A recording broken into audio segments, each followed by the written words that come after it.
Welcome to Dare Yourself. I'm Natalie Kogan. If there is something that has been calling to you, but you've been waiting to feel ready, this is the show that dares you to begin one dare at a time. So last week, I shared something on the socials that resonated so deeply with so many people that I wanted to record an episode and share it with you. The post was about how for most of my career, I held back many parts of myself because I didn't feel like they belonged in my so-called lane. Like I treated them as separate compartments of myself and worked really, really hard to keep them out of my professional sphere. Before I go any further, does this resonate with you? Are you nodding? Is there an aspect or dimension of you that you are keeping separate from your work? Maybe because you just don't know how to bring it in, or you're afraid that if you share it, somehow you'll be less credible or people will react negatively. Hold that thought and stick around because I think I'm going to convince you otherwise. So one of my dimensions that I kept really separate from my professional sphere was art. I began to make art in my 40s after I had burnt out and finally gave myself permission to do something I'd always wanted, but I kept it really quiet and I definitely kept it out of my work sphere. I speak on to a lot of audiences and I speak about leadership and growing through change. And I never talked about my art because I thought, well, it has nothing to do with this. It doesn't belong on the stage. It does not belong in my work with leaders and companies. To be honest, I think I was afraid that if I opened up about it, that people would take me less seriously, right? That I'd have less authority, so to say. I remember when my second book was coming out, The Awesome Human Project, my publisher suggested that we put a piece of my art on the cover. I really hesitated, and then I said, fine, and I was actually excited to do it, but I chose a piece of art. It's beautiful, but I chose something that is the least distinctly my style, so almost like to blend into the background. And last year, I was working with my team to create a new speaker reel for my new keynote topic about the reinventable mindset. And a speaker reel, it is the most important kind of calling card promotional material that you have as a speaker. It is what people who are considering hiring me to speak, that's the video that they watch. It's a 7-minute video. It tells my story, my key messages. And my team was like, you should talk about becoming an artist at 40. Like you should talk about that. And I was like, guys, hard no. Absolutely not. The same fear that I just talked about, I was like, it's going to make me less credible. I was just afraid to do it. And they convinced me to do it. But I was really, really hesitant. And then something happened at the end of last year. Maybe it's because I was turning 50. It's a big milestone. You do a lot of thinking. I made a decision, and I made a decision to stop trying to fit into some version of myself that I thought I was supposed to be. I just decided to stop trying to even define myself neatly, to fit into whatever lane I thought I previously had to fit into, to stop trying to be a certain way that I thought I was supposed to be. And I just decided to be more me in every aspect of my work. And not just with art. There are other parts of myself that I've kept really quiet and separate. I have had a spiritual practice for quite a while, and it is definitely something that I talk about with my private clients, with my mentorship clients, and a lot of the work that I do, it is rooted in both neuroscience and psychology, but also has a spiritual dimension. But I've never talked about it openly. And so I just decided I'm just going to fully embody it because it is part of who I am. And here's the thing that I've experienced. It has felt incredibly liberating to just be more myself in my work. But at the same time, I'm not going to lie to you. I've had a lot of fear and doubt, and it's in many ways been scary to make this decision to just show up more fully as myself. But recently, something really magical happened that gave me so much reassurance that I'm doing the right thing. Last weekend, I hosted my Art of Expansion retreat in my Boston studio.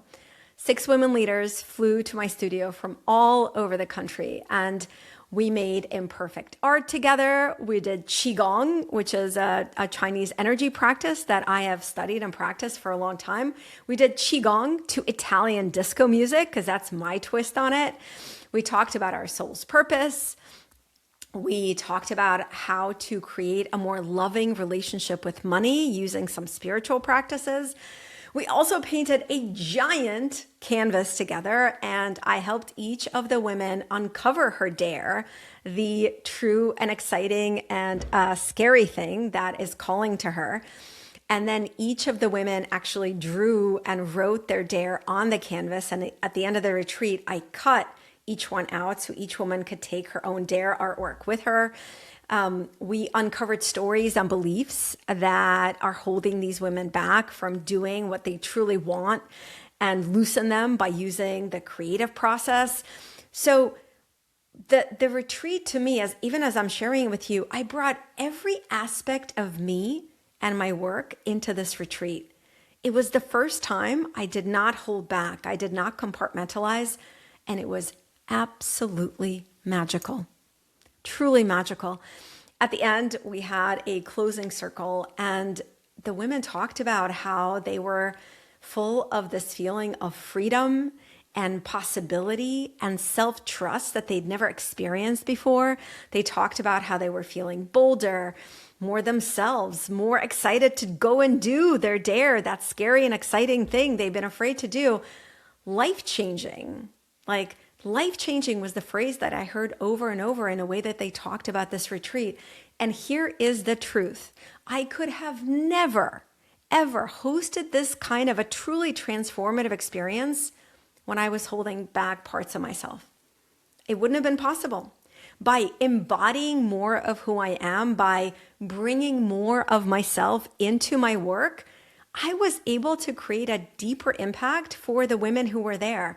And the other amazing thing is I felt so good during it.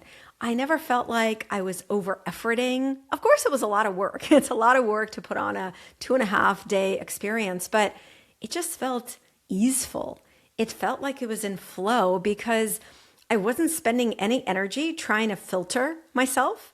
I was just being fully myself. And I had all this energy that I hadn't had access to previously because I wasn't trying to compartmentalize or hide certain parts of myself. After the retreat, we always send out a short survey to the participants. And one of the women wrote something that I want to share with you. I actually printed it out because it was this testament to how I was showing up. And she wrote, Natalie radiates peace, love, and energy, regardless of what she's doing, because that's exactly who she is and how she is. And that was so deeply meaningful to me because that is me being aligned with this decision to just bring all the different aspects of me into my work without trying to hide them. And the truth is, 5 years ago, there was absolutely no way that I could have created this magical and meaningful experience. Because 5 years ago, or even a year ago, to be honest with you, I still was keeping myself in these different pieces and compartments.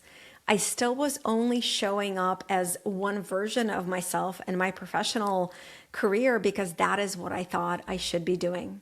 So here is what I know now, and here is what I want you to hear. There is no lane. There is no way that you're supposed to be in your work or your business.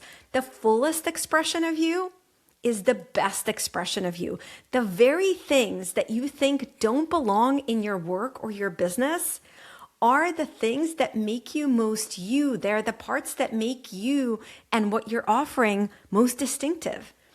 The parts of you that you are afraid to share are the most powerful parts of you, the ones that bring out more aliveness and bring you more success and allow you to create your deepest, most meaningful impact. So here is your dare for this week. Are you ready? Here it is. Take one part of yourself, one dimension that you have been keeping separate from your professional career, from your work, from your business, and share it. Mention it in a conversation. Share it with a colleague. Post about it on social media. Think about how you can make it part of how you do your work and take one step to actually do it. Sure, it might feel scary.